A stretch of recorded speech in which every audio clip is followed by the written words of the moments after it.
Ay, a ella le gusta este o este. Échale saliva, se fue. Este o este. Échale saliva, se fue. Hi guys, my name is Von Lander Esperas from FAU Institute of Technology, and today we're going to talk about various hardware components and i-explain din natin kung paano siya gumagana for you to better understand on how they work. So let's go! Hello guys, for this video, i-showcase natin tong mga hardware components na to from the mouse, laptop, and the processor behind this laptop. So let's go.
Makikita natin na pag ginalaw natin yung mouse ay gagalaw din itong cursor na to. Itong color white na nakikita sa screen ng laptop. So, saan pa ba natin pwede gamitin ang mouse?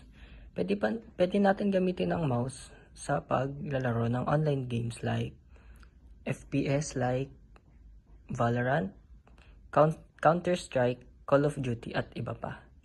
Pwede din natin siyang gamitin sa mga MOBA games like LoL or Dota. And mas ginagamit din siya ng mga pro player. Mga gantong mouse yung mga mostly ginagamit nila. Yung mga super light. Ito medyo mabigat pati, 99 grams.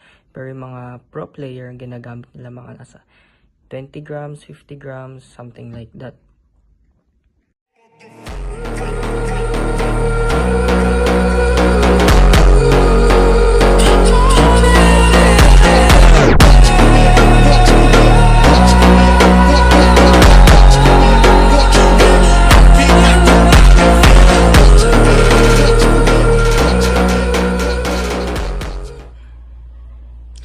Para sa ating second component, ang papakita natin ngayon ay ang laptop. So, ano nga ba ang laptop? Ang laptop ay isang type ng device na maliit at portable. Ibig sabihin nun ay pwede natin siya madala kahit saan. Meron na rin siyang built-in keyboard at touchpad na pwede mong gamitin para hindi na gumasto sa separate keyboards and mouse. Hi guys! At trivia lang, alam nyo ba na pwede nyong gamitin ang laptop as a second monitor para sa inyong computers? Like this. Mostly ang mga gumagamit nito ay mga nasa computer-related jobs like IT, CS, or software engineers. For our last component, we will be showcasing the processor or the central processing unit. So ano nga ba ang processor? The processor is the brain of the computer. It provides instructions and processes power that the computer needs to do its work. Ang processor ay parang utak pero sa computer. Siya ang nag-iisip at gumagawa ng mga utos para gumana ang mga games, apps at iba pa. The more na mabilis ang processor, mas mabilis din gagalaw ang computer.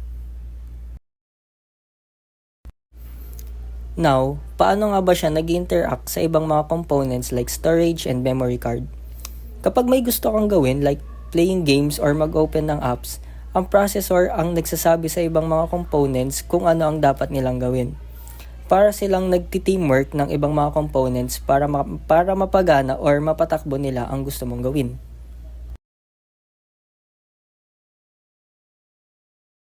And that's it for our video guys. Thank you for tuning and listening.